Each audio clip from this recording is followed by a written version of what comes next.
तो चलिए आज के वीडियो में मैंने आप सभी को इसके पहले वाले वीडियो में सूट कटिंग सिखाया था, अब उसी के पैंट की कटिंग करना इस वीडियो में सीखेंगे। और ये 34 साइज का हमारा पैंट कटिंग होने जा रहा है, जिसके लिए कपड़े को हमने डबल फोल्ड में करके रखा है। और सबसे पहले लाइन को हम सीधा करेंगे, जो भी मार्किंग करनी है हमें यहीं से करनी है, तो उसके लिए लाइन सीधा करना ज़रूरी है। तो लाइन को सीधा किया। अब इसके बाद हमें मार्किंग करना है इसमें पैंट में कि रबड़ कितने इंच पे आपको लगाना है। रबड़ लगाने में कितना कपड़ा हमारा जाता है, 2 इंच जाता है। तो 2 इंच रबड़ के लिए हम एक निशान लगा देंगे और इस निशान को भी एकदम सीधा कर देंगे। ठीक है, ये निशान हम पहले ही इसलिए लगा रहे हैं ना, क्योंकि यहीं से हमें पैंट की लंबाई का नीचे निशान लगाना है। तो पैंट का कितना भी लेंथ लेना हो उसमें 1 इंच, आप जितना भी लेंथ लेना है आप सभी को इस लाइन से फिर नीचे की तरफ लीजिएगा। तैयार लेंथ कितना चाहिए आपको, तो पैंट का जो है तैयार लेंथ हमें चाहिए 37 इंच का। तो 37 पे एक निशान लगाएंगे। तो पैंट की ये लंबाई का मार्किंग है, तो इस मार्किंग को भी हम आगे की तरफ सीधा कर देंगे इस तरह से। इसके बाद आप सभी को 1 इंच और मोहड़ी में जाने के लिए ले लेना है कपड़े को नीचे की तरफ से। ठीक है, इतना मार्किंग समझ में आया होगा कि ये हमारा जो है ना पैंट का पूरा बीचों बीच में लेंथ है। ये देखिए पूरा तैयार लेंथ है हमारा पैंट का 37 इंच। 37 इंच लंबा हम लोग पैंट बनाने वाला है, तो उसके लिए। और ये इतना मुड़ जाएगा हमारा रबड़ में और ये इतना मुड़ जाएगा हमारा मोहड़ी में, तो तैयार होगा पैंट हमारा 37 इंच पे। इस तरह से निशान लगाना है, इतना समझ में आया होगा। अब इसके बाद से आप सभी को यहाँ पे ना जो भी साइज का बना रहे हैं, आपका जो भी हिप साइज है, तो इसका हिप साइज जो है हमारा वो है 36। तो 36 का हिप का अगर हम चौथा भाग निकालेंगे तो हो जाएगा 9 इंच। और 9 में आप सभी को 3 इंच लूजिंग लेना होता है, तब जाके आपका पैंट बन पाता है। तो 3 इंच 9 में लूजिंग, 9 में 3 इंच लूजिंग ऐड करूँगी तो हो जाएगा हमारा 12 इंच। तो हम क्या करेंगे, 12 इंच पे ऐसे निशान लगाएंगे एक। ये 12 इंच पे निशान लगाया हमने कमर के लिए। ठीक है, अब इसके बाद यहाँ से हम आसन की मार्किंग करेंगे। तो आसन को कितना मार्क करना है हमें, तो 13 इंच ले रही हूँ मैं यहाँ पे। आसन की मार्किंग 13 इंच पे मार्क किया। अब इसके बाद यहाँ से हम लगभग 1.5 इंच तक आगे की तरफ एक सीधा निशान लगाएंगे। 1.5 इंच तक, ज़्यादा नहीं, 1.5 इंच तक सीधा निशान लगाना है।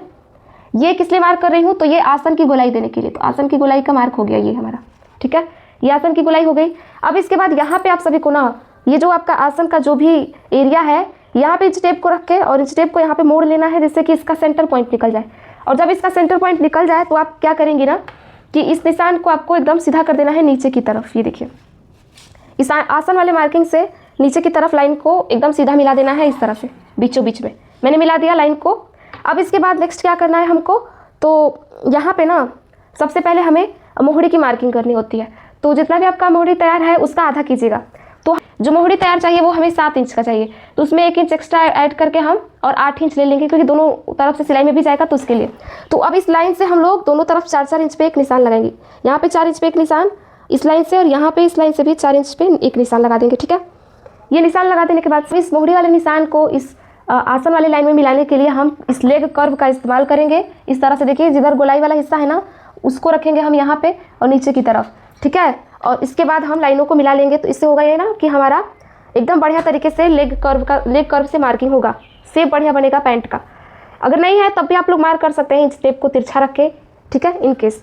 तो अब इसको हम यहीं पे ना कर्व को इस तरीके से ऐसे पीछे की तरफ लेके आएंगे। मतलब हमने ऐसे मार्किंग किया था ना इसको, अब ऐसे ही हम यहाँ पे लेके आएंगे नीचे की तरफ। और ये जो लाइन है हमारा इस लाइन में मिला लेंगे, मोहड़ी वाली लाइन में, और इसको ऐसे तिरछा कर लेंगे। अब यहाँ दूसरी तरफ भी हम राउंड में मार्क कर लेंगे कर्व से ही पैंट का। ये देखिए पैंट का गोलाई हमने मार्क कर दिया यहाँ पे। तो देखिए पैंट का शेप कितना प्रॉपर बना है। दोनों तरफ से आधा इंच सिलाई में जाएगा, तब भी बहुत सारा कपड़ा हमारा बचेगा यहाँ पे। अब इसके बाद यहाँ ऊपर की तरफ कुछ कट करके हमें नहीं निकालना है, चाहे तो हल्का सा हम यहाँ पे मार्किंग करके राउंड में इसे बना सकते हैं। चलिए मैं दिखा देती हूँ एक बार। ये देखिए इस तरह से मार्क कर सकते हैं। तो उम्मीद है समझ में आया होगा। लेकिन अब ये कपड़ा हमारा डबल परत में है, तो ये केवल दोनों आगे के पैंट की मार्किंग हुई है। इसके पीछे वाले एक पार्ट की भी मार्किंग करना मैं बताऊंगी कि उसको कैसे मार्क करना है, तो आप लोग बने रहिएगा। और फिलहाल चलिए हम लोग यहाँ से इसकी कटिंग कर लेते हैं।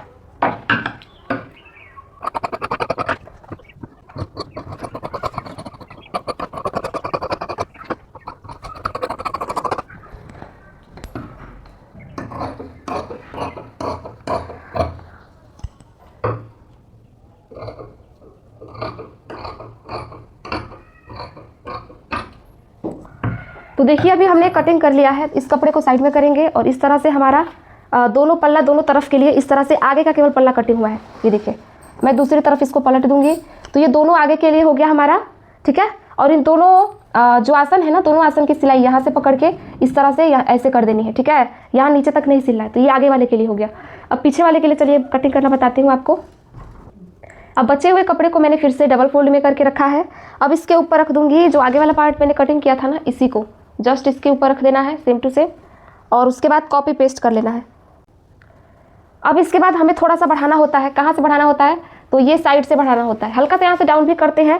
तो बहुत ज़्यादा वो कस्टमर मोटी नहीं है तो ज़रूरी नहीं है कि हम यहाँ पे बढ़ाएं, ऐसे भी ये फिक्स हो जाता है। तो क्या करेंगे हम यहाँ से ना कि साइड से थोड़ा थोड़ा बढ़ाएंगे, बहुत ज़्यादा नहीं, 1-1 इंच बढ़ाएंगे हम यहाँ से, 1 से 1.5 इंच तक बढ़ाएंगे यहाँ से। ये देखिए इस तरह से बढ़ाते बढ़ाते आना है, और यहाँ पे आके भी आपको 1.5 इंच बढ़ा देना है, और इस लाइन को हमें सीधा कर देना है इस तरह से। और फिर ये बन गया हमारा पीछे वाला आसन का मार्किंग, ठीक है। पीछे वाले आसन की मार्किंग करना भी मैंने बता दिया आप सभी को। ये हो गया। अब इसके बाद यहाँ से ना हमें नीचे की तरफ बहुत ज़्यादा नहीं बढ़ाना होता है, यहाँ से बस आधा इंच भी हम बढ़ा देंगे ना तो हमारा काम बन जाएगा। ये देखिए, क्योंकि चौड़ाई इसका बहुत ज़्यादा है, हमने पहले ही इसको चौड़ा कटिंग किया है। तो अगर बहुत ज़्यादा चौड़ा चौड़ा सिल देंगे ना फिर ये देखने में सही नहीं लगेगा, जब पहनेंगे तो सलवार टाइप्स लगेगा, क्योंकि इसका चौड़ाई बढ़ जाएगा, तो इस वजह से। और रही बात यहाँ पे, तो यहाँ पे तो सेम एज इट इज़ रहेगा। यहाँ पे आधा इंच भी नहीं बढ़ाना है, थोड़ा सा भी नहीं बढ़ाना है, जैसे है वैसे ही हमें कटिंग कर देना है। तो ये हो गया मार्किंग हमारा। अब चलिए मैं इसकी कटिंग भी कर लेती हूँ। इसको हटा लेंगे, आगे वाले पार्ट को हटा लेंगे और पीछे वाले की कटिंग कर लेंगे।